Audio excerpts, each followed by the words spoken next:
1 acre, $25,000 a year, and not one dairy cow, not one greenhouse stuffed with tomatoes, not one viral product in the whole bunch. Most people picture homestead money as a barn full of cattle or a market table groaning under heirloom tomatoes. And then they run the numbers, and the numbers break their heart. Here's what nobody tells you. The homesteaders quietly clearing real money aren't running one big thing. They're running 13 small ones. None of them impressive on its own. Stacked together, they cover the property tax, the feed bill, and then some. Let me show you the math nobody shows. By the end of this video, you'll have the full stack. 13 income streams that fit on a single acre, each one with a real dollar figure attached, adding up to right around 25 grand. Not someday, not if you go viral. Real numbers from real markets. The kind you can start testing this season with what you already own. You'll know which ones are nearly passive, which ones pay fastest, and which one quietly out-earns the rest of the list combined. Here's the reality most folks are living. You bought the land, you bought the dream, and somewhere in year 2, you noticed the dream cost money. A lot of it. The feed store knows your name now, and not in a good way. $50 a bag every single week, and the chickens look at you like you still owe them. The grocery chain gets your money for everything you can't grow yet. Every homestead channel you watch makes it look effortless. Soft light, full baskets, a number on the screen that seems impossible. So you copy them. You raise 100 meat birds because a video swore it'd pay for the freezer. Come fall, you've got a freezer full of chicken you can't sell at a price that makes the math work. And a quiet little voice asking what you're doing wrong. The answer is nothing. Nothing's wrong with you. The model is wrong. Because here's what they never put on screen. A lot of those picture-perfect homesteads aren't paying for themselves at all. They're propped up by a spouse's salary, or side checks, or ad money that has nothing to do with the farm. You were sold a single-stream dream. Find the one magic product, scale it, quit your job by spring. That dream was designed by people who profit from selling the dream, not from living it. One big stream is fragile.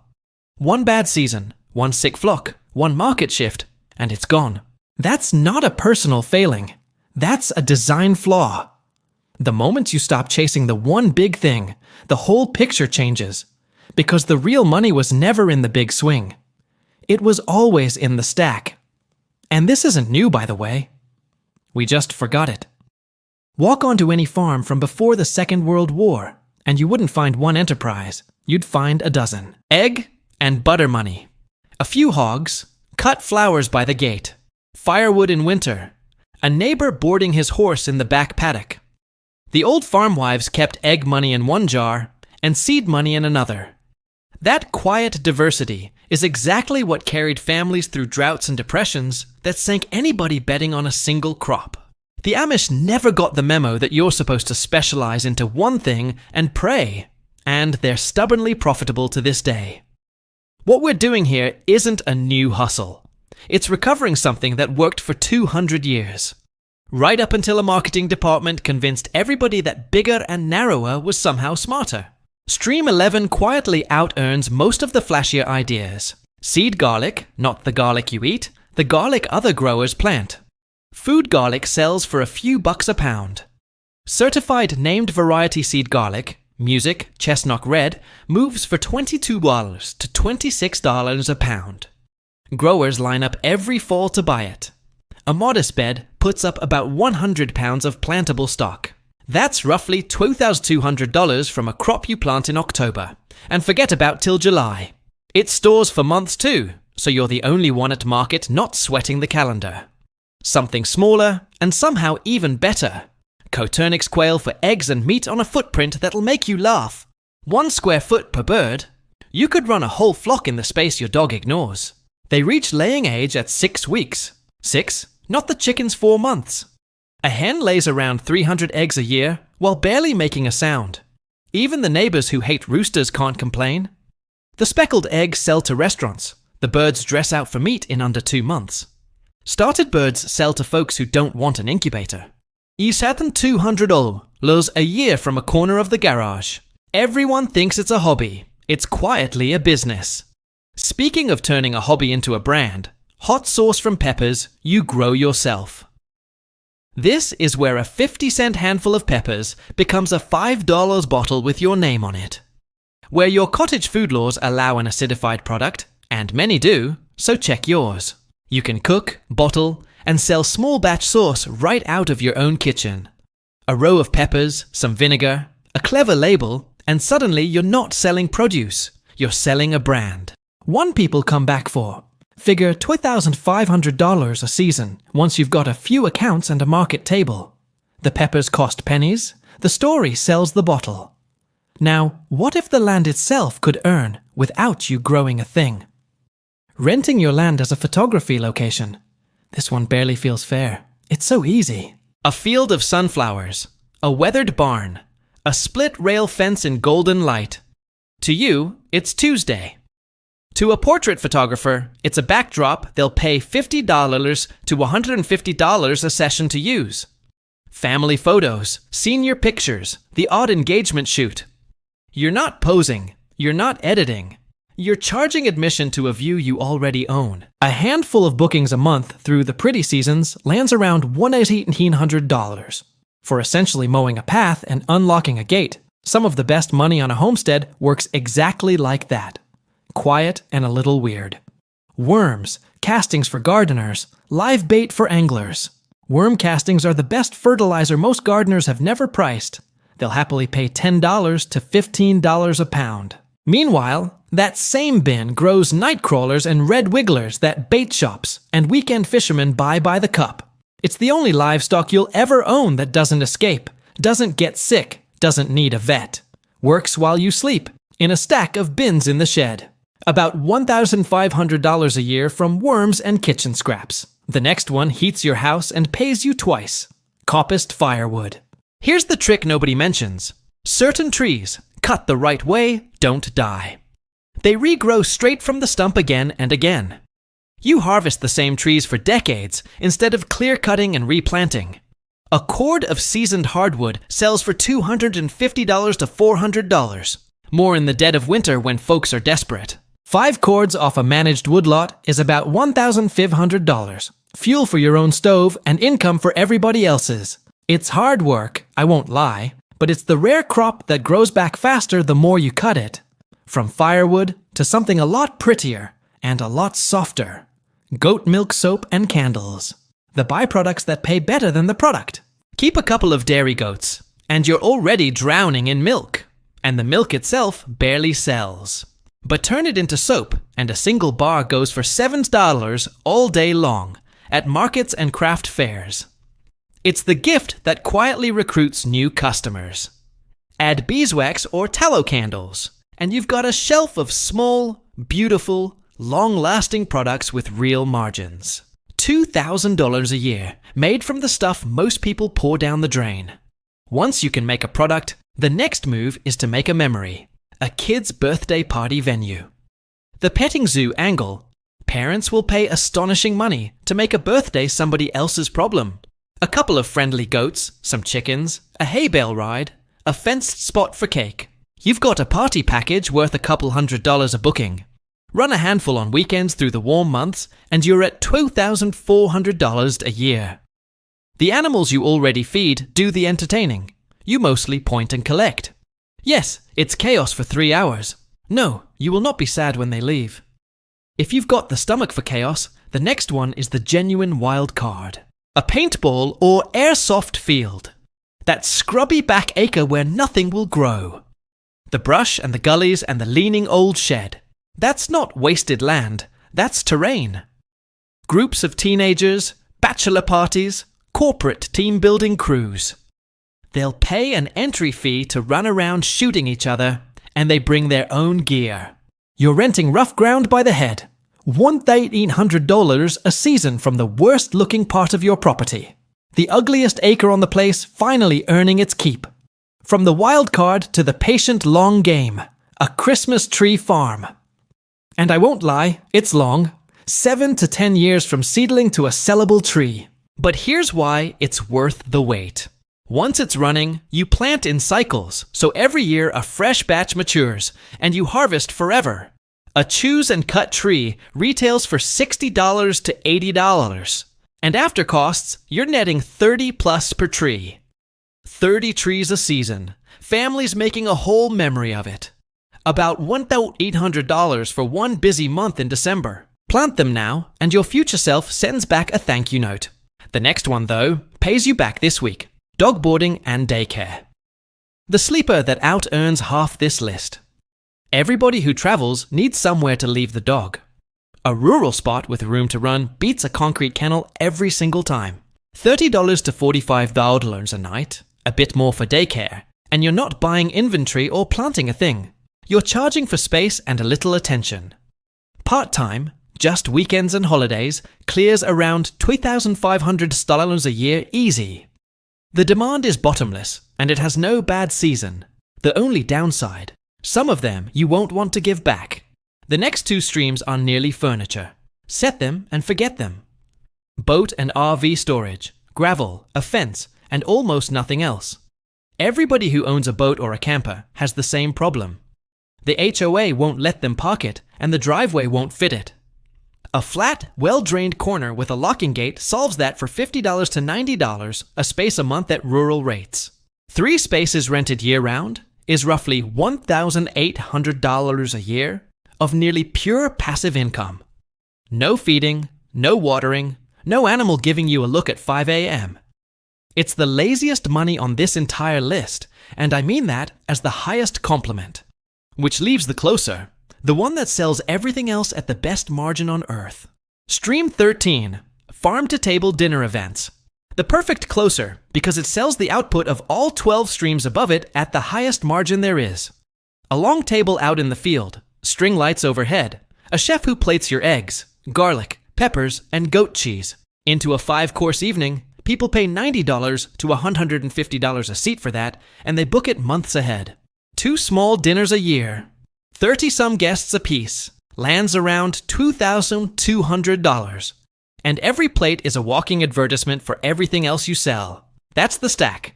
$25,000, 13 streams, 1 acre. Now let me tell you why I almost never built it. I didn't start as a believer in any of this.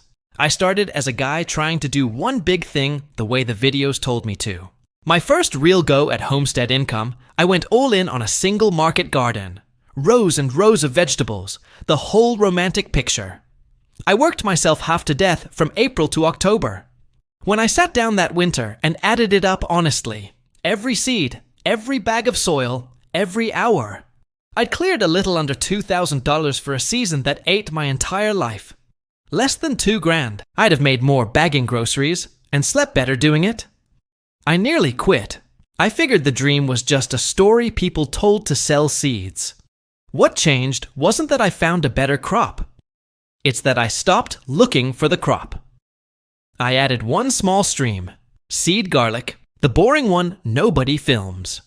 It paid quietly more per square foot than my whole vegetable empire. So I added another, then another. None of them dramatic, none of them worth a video on their own. But 3 years in, I looked at the ledger, and the small streams together had crossed $20,000. Not one of them had the power to ruin me if it failed. That's the year it finally clicked. I stopped trying to win big and started stacking small. That's when I became a convert. Let me save you from the mistakes that wreck most people's plans before they start. Mistake 1. Trying to launch all 13 at once. Don't. You'll spread so thin, you do every one of them badly and quit. Pick one. Make it pay for a full season before you add the second. The order matters more than the ambition. Mistake 2. Not knowing your real costs. Most homesteaders sell eggs at a loss for years and never notice because they never counted the feed, the bedding, the bird the fox got. $1 of revenue is not $1 of profit. Write it down, even in a notebook. Or you're flying blind. Mistake 3. Ignoring what your neighbors actually want. It does not matter how much you love a product if nobody within an hour will pay for it. Before you plant or build, ask 5 real people if they'd buy it and at what price. Enthusiasm is not demand. I learned that one the expensive way, more than once. Mistake 4. Pricing scared. Almost everybody undercharges at the start. We feel guilty asking what our work is worth. But pricing too low doesn't just starve you. It drags down every other homesteader near you trying to charge fair. Know your costs, add a real wage for your time, then charge what the thing is actually worth. Get those 4 right, and you've dodged the potholes that swallow most beginners whole. So picture your place 18 months from now. It's an ordinary Tuesday. The quail are murmuring in the garage. The seed garlic is curing in the shed, already half spoken for. There's a camper parked in the back corner, paying you $50 a month to sit there doing nothing. Your phone buzzes. Another family booking the field for fall photos. The dogs you're boarding this weekend are asleep on the porch. On the kitchen table is the notebook, the honest one. When you run your finger down the column, it isn't one big scary number you're praying holds up. It's 13 small ones, each quietly doing its job, adding up to right around $25,000 a year. And here's the part worth sitting with. That notebook isn't luck, it's just the build order written down. Not from one lucky swing. From a stack you built one boring stream at a time. And the best part, the part that lets you sleep, is that if any single one of them vanished tomorrow, you'd barely feel it. That's not a hustle, that's a foundation. Of these 13, which one would you start with first? Drop the number 1 through 13, and one line on why. I'm genuinely curious where most of you would begin. Because the first stream you pick tells me a lot about the kind of homestead you're building. You don't need more land, you need more streams. Your 1 acre is already enough. Seed garlic buyers are almost always other growers, not home cooks, which means the relationship tends to be recurring year after year. A grower who buys quality seed stock once often comes back annually because switching suppliers risks introducing disease to their beds. Curing garlic properly in a dry, ventilated space for several weeks before sale is what separates seed-grade stock from grocery-grade garlic. Named varieties with a documented origin story command a premium over generic hardneck garlic sold without any history behind it. Coturnix quail reach full adult size faster than nearly any other domesticated bird, which is part of why the space efficiency works so well. A 3-tier quail rack can be built from scrap lumber and wire mesh for under $150, keeping the entry cost for this stream remarkably low. Quail eggs command a premium at farmers markets because most shoppers have never tried them and are curious to sample something new. Restaurant chefs looking for a distinctive garnish often become repeat quail egg buyers once they discover a local supply exists. Hot sauce recipes built around a signature pepper grown only on your property create something competitors genuinely cannot replicate. A tasting table at a local market lets customers sample before buying, which consistently outperforms sauce sold sight unseen online. Building a mailing list of hot sauce customers allows pre-selling the next batch before it is even bottled, smoothing out cash flow. Photography location bookings cluster heavily around golden hour, meaning most sessions require almost no disruption to daily chores. A simple online booking calendar eliminates the back and forth scheduling that would otherwise eat into this stream's passive nature. Worm bins scale easily. Doubling the number of bins roughly doubles both castings output and live bait production.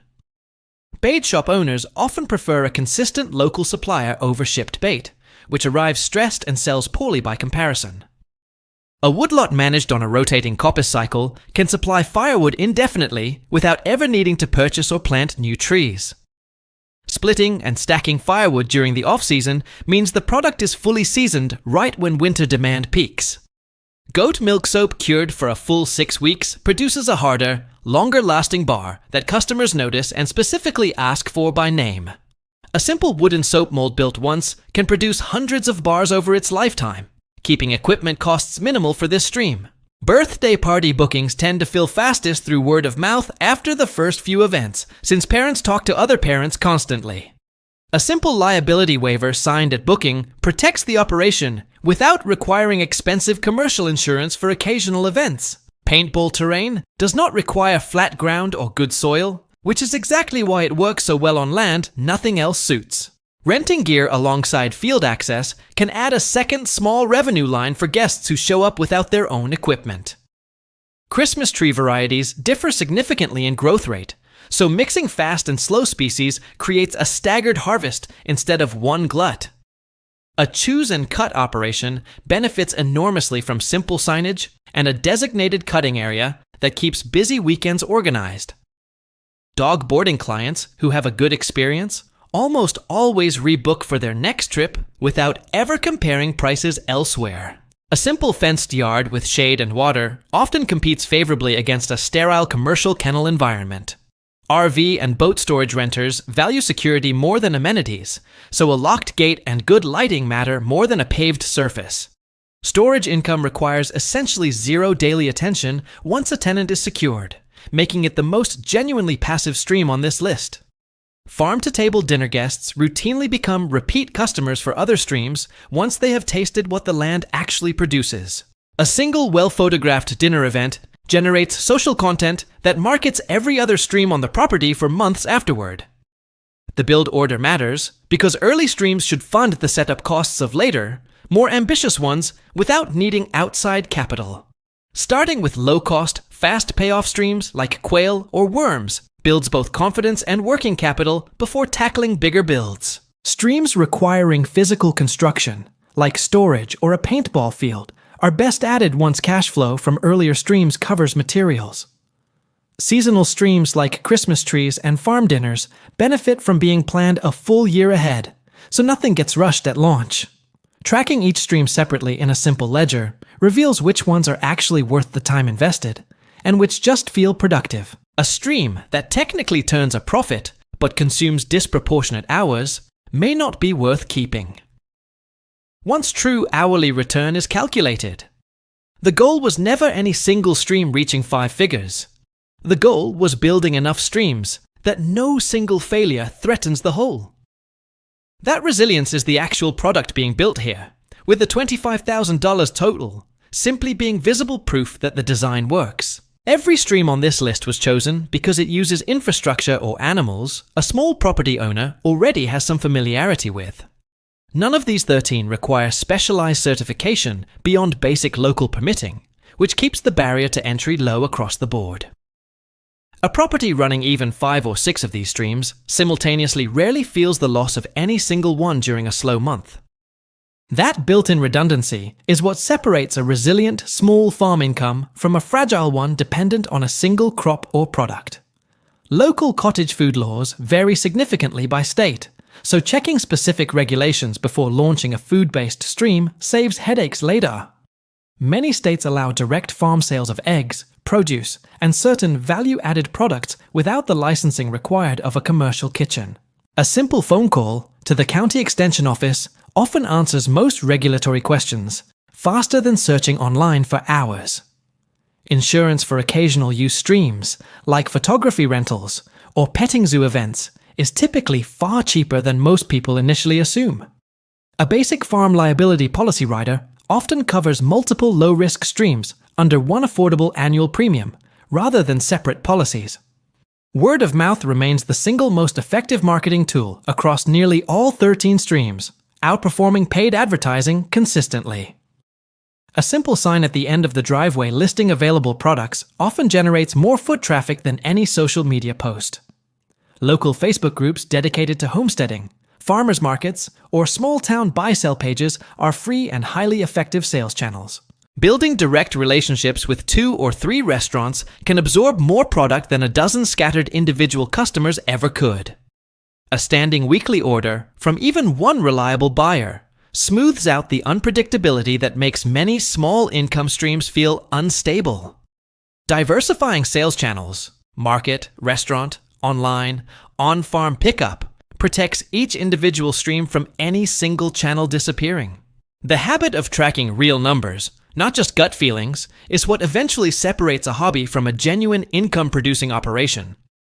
A notebook costs nothing and takes 5 minutes a week to update, yet it is the single tool most beginning homesteaders skip entirely.